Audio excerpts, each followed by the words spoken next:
क्या परिवार में कोई भी रिश्ता सुरक्षित है? क्या पैसा और दिखावा ही सब कुछ है? क्या सच में प्यार और समझ के लिए कोई जगह नहीं बची है? ये कहानी रिश्तों की उलझनों और दिखावे की दुनिया का एक चौंकाने वाला आईना है। अति सुंदर होता है मन, अति सुंदर। ये पंक्तियां किसी व्यक्ति के मन की अच्छाई का बखान करती हैं, लेकिन आगे चलकर कहानी का स्वर बिल्कुल बदल जाता है। अरे एक पार्टी में वो तुम्हारा साथ दे देगा, दूसरी पार्टी में सहारा बन जाएगा, लेकिन क्या हर पार्टी में तुम्हारा पल्लू पकड़ के घूमता रहेगा? तुम्हारी पहरेदारी करना और लोगों से बेइज्जती से बचाना ही उसका काम है जिंदगी भर, और कोई काम नहीं है उसे।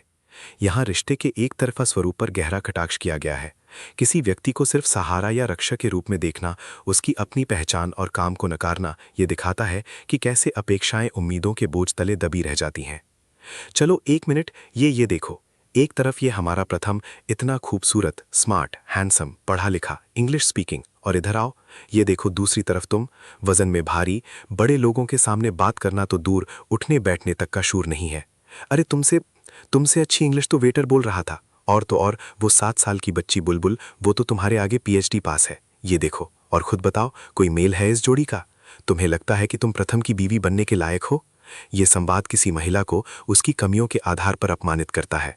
प्रथम के स्मार्ट और पढ़े लिखे होने के विपरीत यहाँ तुलना अत्यंत अपमानजनक तरीके से की जा रही है, जिसमें वजन, बात करने के तौर तरीके और यहाँ तक कि अंग्रेजी बोलने की क्षमता को भी मापदंड बनाया गया है। 7 साल की बच्ची से तुलना बेहद ही दुखद और निराशाजनक है। पति, हम क्या करें? तुम सर की लायक कैसे बनी? ये प्रश्न न केवल अपमानजनक है, बल्कि ये दर्शाता है कि जिस महिला से ये पूछा जा रहा है, उसे अपनी पहचान और योग्यता पर भी संदेह करने पर मजबूर किया जा रहा है। चलो, तसल्ली हुई ये सुनकर कि तुम भी हमारी बात से सहमत हो और इस दिक्कत का हल निकालना चाहती हो। ये लो, पढ़ो इंग्लिश। उफ, इस तरीके से पढ़ोगी तो सुबह हो जाएगी। देखो राध्या, तुम इंसान अच्छी हो, इसलिए हमने तुमको अपने घर की बहू के रूप में स्वीकार किया है। देखो, प्रथम तुम्हारे लिए इतना कुछ करता है, तो तुम्हारा भी तो कुछ फर्ज बनता है ना कि प्रथम की इज्जत को समाज में बढ़ाओ। ये अंग्रेजी सीखने की किताब है, इसमें हिंदी का वाक्य उसका अंग्रेजी में अनुवाद है। पढ़ना शुरू करोगी तो अच्छी खासी इंग्लिश सीख जाओगी, कम से कम प्रथम के साथ चलने लायक तो दिखोगी। यहाँ एक समाधान पेश किया गया है, लेकिन ये समाधान भी बाहरी दिखावे और सामाजिक दबाव पर आधारित है। बहू की अच्छाई को स्वीकार करना, लेकिन उसकी इज्जत बढ़ाने के लिए उसे बाहरी मानकों जैसे अंग्रेजी को पूरा करने पर मजबूर करना, ये एक खोखली मानसिकता का प्रतीक है। दादी, हम इस किताब को अच्छे से याद कर लेंगे, और आज जो कुछ भी हुआ है ना, उसे कभी दोबारा नहीं होने देंगे। हमारी वजह से प्रथम सर की इज्जत पे कभी कोई आंच नहीं आएगी। राध्या का ये कथन उसकी मजबूरी और अपने परिवार को बचाने की कोशिश को दर्शाता है। वे खुद को बेहतर बनाने का प्रयास करती है, लेकिन ये प्रयास दूसरों की अपेक्षाओं को पूरा करने के लिए है, ना कि अपनी खुशी या आत्मविकास के लिए। श्राद्धा, तुम क्या छुपा रही हो मुझसे? छुपा रहे हैं? नहीं, हम तो कुछ भी नहीं छुपा रहे हैं। प्रथम सर, साड़ी के लिए थैंक यू। साड़ी के लिए? लेकिन मैंने तुम्हें कहा ना कि साड़ी माँ ने तुम्हें लेके दी है, मैंने नहीं। प्रथम सर, आप झूठ मत बोलिए। हम ये छुपा रहे थे। हाँ, हमें ये मिला है। ये क्षण राध्या की ईमानदारी और प्रथम के प्रति सम्मान को दिखाता है। वे एक बिल छुपा रही थी, जो शायद उसके लिए किसी चीज़ का प्रतीक था, लेकिन प्रथम की बातों से लगता है कि वो भी कुछ छिपा रहा है, या शायद मामले को सुलझाने की कोशिश कर रहा है। श्राद्धा, तुम बिना पूछे मेरा वॉलेट चेक करने लगी। अब नहीं प्रथम सर, हमने वॉलेट नहीं चेक किया, वो तो गलती से गिर गया और उसमें से ये बिल बाहर आ गया था, तो हमारी नज़र पड़ गई। हाँ, तो इसका कोई मतलब नहीं है। ये साड़ी माँ ने ही चूज़ की थी, बस बिल मैंने पे किया था, और तुम्हें इतना सोचने की ज़रूरत नहीं है इन चीज़ों के बारे में। खैर, जिसकी भी पसंद की साड़ी है, हमें तो बहुत ज़्यादा प्यारी लगी, तो थैंक यू। ये सब छोड़ो राध्या, मेरे लिए ना तुम ब्लैक कॉफ़ी ले आओ, मैं तब तक फ्रेश हो जाता हूँ। और ये मेरा शो, यहाँ प्राथमिकताएं बदल जाती हैं और पारिवारिक समस्याओं से ध्यान हटकर व्यक्तिगत आराम पर चला जाता है। ऐसा कौन सा काम करके आ रहे हैं आप अरन जी, की अपने ही कमरे में चोरों की तरह घुसना पड़ रहा है आपको? चोरों की तरह नहीं, मुझे लगा तुम सो रही होगी, तो बस तुम्हें डिस्टर्ब नहीं करना था, और कुछ नहीं। फ़ोन दीजिए अपना। क्या? फ़ोन दीजिए अपना। क्यों? एकता का यह संवाद अरन के व्यवहार पर सवाल उठाता है। रात के अंधेरे में चुपके से कमरे में घुसना, यह दर्शाता है कि दोनों के बीच कुछ सामान्य नहीं है। एकता, अरे क्या कर क्या रही हो? ये क्या कर रही हो? 21 मिस कॉल्स, मैसेजेस भी किए, एक का भी रिप्लाई नहीं दिया आपने? क्योंकि अर्जेंट पेंटिंग में था। ऐसी कौन सी मीटिंग है एमजी कि घर की पार्टी को छोड़ के आप मीटिंग अटेंड करने चले गए? यहाँ पे सब आपके बारे में पूछ रहे थे, मुझे आप यहाँ पे अकेला छोड़ के खुद चले गए। कितनी एम्बैरेसमेंट हुई है मुझे आपको पता है? तब तो आपको मेरी फिक्र नहीं हुई, और अभी आपको मेरी नींद की फिक्र हो रही है। देखो, मेरे ऑलरेडी सर दर्द हो रहा है, ये सब बातें करके ना मेरा सर दर्द और मत बढ़ाओ। सो जाओ और मुझे भी सोने दो। यहाँ अरन एकता की भावनाओं को अनदेखा करता है और अपनी सुविधा को प्राथमिकता देता है। वो उसकी तकलीफ को सरदर्द बताकर टाल देता है। ठीक है, सो जाइए, लेकिन अपनी गलती का एहसास तो करिए। एक सॉरी तो बोलिए। कैसी गलती और कैसी सॉरी? हद है एमजी, इतना सब कुछ किनवाया मैंने, लेकिन आपको अपनी गलती का एहसास ही नहीं है। कितनी सेल्फिश हो गए आप। Oh really? मतलब मैं दिन रात एक करके तुम्हारे और बुलबुल के फ्यूचर के लिए पूरा दिन रात काम करता रहता हूँ, मेहनत करता हूँ, और मैं सेल्फिश हूँ। तुम और तो कोई आई लव यू और सॉरी के अलावा ना कुछ और सोचता ही नहीं है। और प्लीज़ मुझसे एक्सपेक्ट मत करो, लेकिन आपका साथ तो एक्सपेक्ट कर सकती हूँ ना। क्या उतना भी खुश रहने का हक नहीं है मुझे? एकता, प्लीज़ अभी अपना इमोशनल ड्रामा बंद करो। मेरे पास ना इन सब के लिए टाइम नहीं है। मेरी तकलीफ आपको इमोशनल ड्रामा लग रही है? अरन एकता की भावनाओं को इमोशनल ड्रामा कहकर खारिज कर देता है, जो कि बेहद ही दुखद और अपमानजनक है। तुम चिल्ला क्यों रही हो एकता? आधी रात हो गई है, सब सो रहे हैं। प्लीज़ अपना तमाशा बंद करो। तमाशा? मेरी तकलीफ आपको तमाशा नजर आ रही है? ये हो क्या है अब एमजी? कितने बदल गए आप? एकता अरन के व्यवहार से हताश हो जाती है। वे उसे तमाशा कहकर बुलाता है, जो उसकी भावनाओं को और भी आहत करता है। मुझे क्या हो गया? अरे तुम्हें क्या हो गया? यहाँ पति आधी रात को काम करके आ रहा है, थका हुआ है, उसका हालचाल पूछने के बजाय अपना नाटक कर रही हो, नौटंकी कर रही हो मेरे सामने। अरन अपनी स्थिति को बढ़ा चढ़ाकर बताता है और एकता के व्यवहार को नाटक या नौटंकी का नाम देता है। लगता है भैया और भाभी के बीच में नोकझोंक हो रही है, हम जाते हैं। राध्या स्थिति को संभालने की कोशिश करती है, लेकिन उसे भी दखल न देने की हिदायत मिलती है। आप बदल रहे हैं एमजी, आप काम के सिलसिले में परिवार को भूल रहे हैं। यह बिल्कुल सही अवलोकन है। अरन काम को इतना महत्व दे रहा है कि वो अपने परिवार और रिश्तों को भूलता जा रहा है।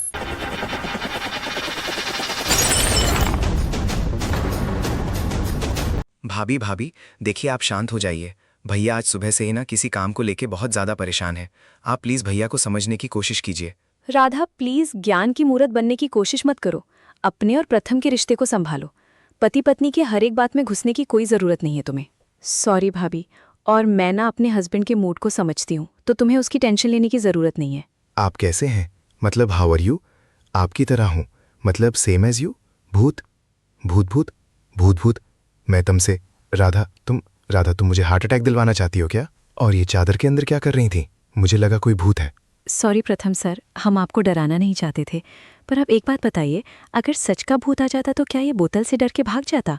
वो सब छोड़ो, मुझे पहले ये बताओ कि तुम ये चद्दर के नीचे भूत बने क्या फिर रही थी? वो कुछ नहीं प्रथम सर, वो बस हमें नींद नहीं आ रही थी ना, इसलिए हम थोड़ी देर फ़ोन चला रहे थे। फ़ोन चला रही थी? साध्या, तुम अपने आप को बहुत इंटेलिजेंट समझती हो या मुझे पागल? मोबाइल की टॉर्च और मोबाइल की स्क्रीन की रोशनी में ना बहुत फ़र्क होता है। क्या कर रही थी तुम? हाँ, क्या छुपा रही हो तुम? राधे, क्या कर रही हो तुम? योगा कर रहे हैं। रात को 12 बजे योगा कर रही हो। कुछ तो छुपा रही हो तुम मुझसे। क्या है? अब कुछ नहीं है प्रथम सर, अब आप जाने दीजिए ना। राध्या, क्या छुपा रही हो? दिखाओ मुझे। प्रथम सर, जाने दीजिए, हमारा कुछ निजी मामला है। ये ऐसा क्या पर्सनल है जो मुझे नहीं दिखा सकती? राध्या, मुझे देखना है, मुझे दिखाओ। हम आपसे कह रहे हैं ना कुछ नहीं है। पीछे कहाँ जा रही हो? राध्या सर, आप मत कीजिए ना ऐसा, हम कह रहे और कुछ ज़रूरी है हमारा। अरे राध्या, अरे प्रथम सर, अब मुझे गुस्सा आ रहा है, सच कह रहा हूँ। प्रथम सर, प्रभु जी, नाम नहीं दिखा सकते हैं, ठीक है? दिखाओ मुझे, कसम सर। राध्या, आज जो हुआ उसकी वजह से तुमने ये बुक ली है ना? प्रथम सर, अब नई भाषा तो सीखनी ही चाहिए ना, और हम नहीं चाहते हैं कि हमारी वजह से आपकी इज्जत पर आ जाए। राध्या, तुम्हारे इंग्लिश बोलने या ना बोलने से मेरी इज्जत को कुछ नहीं होने वाला। अरे इज्जत तो बनती है प्यार और सम्मान से, और तुम हिंदी बोल लेती हो ना, मेरे लिए वही काफ़ी है, और तुम्हें मेरे लिए ये सब करने की ज़रूरत नहीं है। कसम सर, आपके लिए नहीं, कि हम अपने लिए करना चाहते हैं। अगर हम अंग्रेज़ी सीख लेंगे तो इससे हमें हिम्मत मिलेगी, हमारा आत्मबल बढ़ेगा, और अगर हमसे कोई अंग्रेज़ी में बात करेगा ना तो हम घबराएंगे नहीं, बल्कि उसे पलट कर जवाब दे पाएंगे। और कल को जब हमारे बच्चे होंगे और वो स्कूल जाएंगे तो हम उनकी टीचर से इंग्लिश में बात कर पाएंगे ना। हमारा मतलब ये था कि हम बस अपने आप को बेहतर बनाना चाहते हैं। ठीक है राधे, अगर तुम ये अपने लिए कर रही हो तो मैं तुम्हें रोकूंगा नहीं, लेकिन हाँ, तुम्हें ऐसे उल्लुओं की तरह रात को उठ के पढ़ने की ज़रूरत नहीं है। मैं तुम्हें ना 2-3 इंग्लिश के ऑनलाइन कोर्सेज बता दूंगा, उस पर तुम इंग्लिश देख लेना। हम चलो अब सो जाओ। वैसे भी रात हो गई है, आज तो प्रथम ने तुम्हारी इज्जत बचा ली, लेकिन कब तक बचाता रहेगा? ये लो, पढ़ो। प्रथम तुम्हारे लिए इतना कुछ करता है तो तुम्हारा भी तो कुछ फ़र्ज़ बनता है ना कि प्रथम की इज्जत को समाज में बढ़ाओ। ये अंग्रेज़ी सीखने की किताब है, हिंदी का वाक्य उसका अंग्रेज़ी में अनुवाद है। अगर प्रथम सर को बताते कि ये किताब दादी ने दी है तो वो फिर से दादी से नाराज़ हो जाते। मुश्किल से हमारे परिवार में शांति आई है, अब हमें कोई विवाद नहीं चाहिए। एकता, ये तो तुम्हारी वजह से बुलबुल के मार्क्स कमाए हैं। अपनी गलती मानने की बजाय एटीट्यूड दिखाकर मायके जाने की बात कर रही हो। मेरी वजह से बुलबुल के मार्क्स कमाए हैं? बुलबुल आपकी भी रिस्पॉन्सिबिलिटी है, सिर्फ मेरी रिस्पॉन्सिबिलिटी नहीं है। आप भी उसकी पढ़ाई पे ध्यान दे सकते हैं ना। अच्छा, मतलब मैं ऑफिस का भी ध्यान रखूं, बुलबुल की पढ़ाई का भी ध्यान रखूं? अगर सब कुछ मुझे करना है तो तुम क्या करोगी? मैं बहुत कुछ करती हूँ एमजी, आपको नहीं नजर आता है। आप काम करके घर आके आराम कर सकें इसलिए मैं अपने आप को झोंक देती हूँ, लेकिन आपको तो किसी चीज़ की कदर ही नहीं है। हर एक चीज़ का ब्लेम सिर्फ मुझे करना होता है। बस बहुत हो गया, बड़ों का लिहाज बिल्कुल भूल गए हो क्या तुम लोग? मियाँ बीवी के झगड़े कमरे की 4 दीवारी के अंदर ही खत्म हो जाने चाहिए, बाहर नहीं आने चाहिए। सॉरी दादी, लेकिन एमजी हर एक चीज़ का ब्लेम मुझ पर डालते रहते हैं, ये भी तो सही नहीं हुआ ना। इसलिए मैं कुछ दिनों के लिए मायके जा रही हूँ। ये संभाले अपनी बेटी को, तब शायद इनको मेरी अहमियत समझ आएगी। हाँ हाँ जाओ, अपने मायके जाओ। अच्छा है, तुम्हारी बकवास से थोड़ी शांति मिलेगी मुझे। अहम, ये क्या तरीका है अपनी पत्नी से बात करने का? बिल्कुल सही तरीका है माँ, क्योंकि एकता को लगता है घर के सारे कामों का बोझ सिर्फ इसी के कंधे पे है। अरे अब तो राधिया भी खाना बनाती है ना, पूरा डिनर ही बनाती है। फिर ऐसी कौन सी जिम्मेदारी है इसके ऊपर जो बुलबुल का ध्यान नहीं रखा जाता है? भैया, किचन की जिम्मेदारी हम अकेले नहीं संभालते। अब एकता भाभी भी हमारी खाना बनाने में मदद करती हैं और उनके ऊपर और भी जिम्मेदारियां हैं। और बच्चे को संभालने का फर्ज तो माँ बाप दोनों का ही होता है ना। बिल्कुल होता है, और मैं बहुत अच्छे से ध्यान रखता हूँ उसका। तुम्हें जाना है ना? हाँ बिल्कुल, शौक से जाओ मायके, और मैं भी दिखाता हूँ कि एक बच्चे को कैसे संभाला जाता है, कैसे मैनेज किया जाता है। देखो,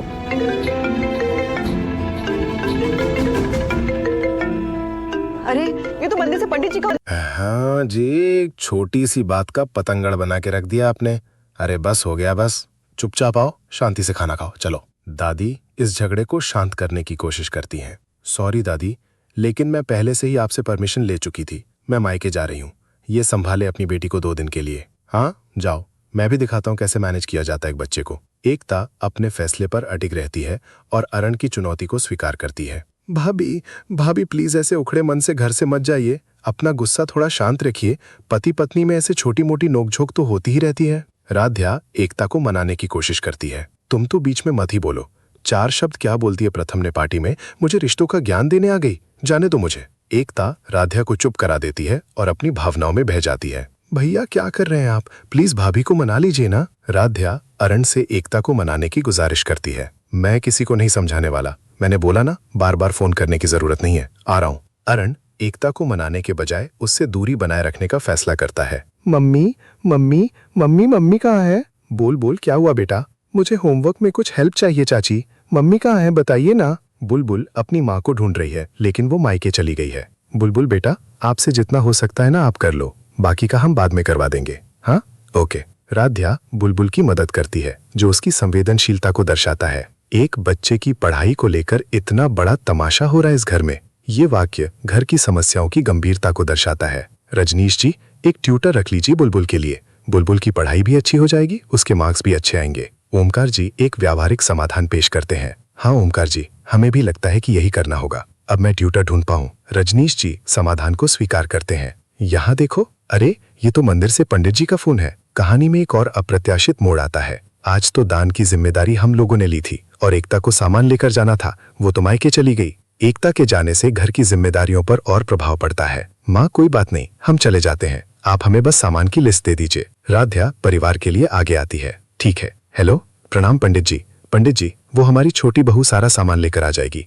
ठीक है, हम तुम्हें ना सामान के लिए मैसेज करते हैं। राध्या जिम्मेदारी लेती है। जी माँ। राध्या, मैं भी तुम्हारे साथ चलता हूँ, मुझे भी उस साइड थोड़ा काम है। प्रथम राध्या का साथ देता है। राध्या, गाड़ी को यहीं लगा के ना सामान लेने चलते हैं। ये एक छोटा सा सहयोग का क्षण है। प्रथम सर, आप किसको मैसेज कर रहे हैं? राध्या प्रथम के काम के बारे में पूछती है। वो राधे, सोशल मीडिया पे ना पोस्ट डाल रहा हूँ कि हमें एक अच्छे ट्यूटर की जरूरत है। प्रथम बुलबुल के लिए एक अच्छे ट्यूटर की तलाश कर रहा है, जो उसकी जिम्मेदारी की भावना को दर्शाता है। अच्छा ठीक है, चलिए। राध्या प्रथम के काम का समर्थन करती है। चलो। ओम ओम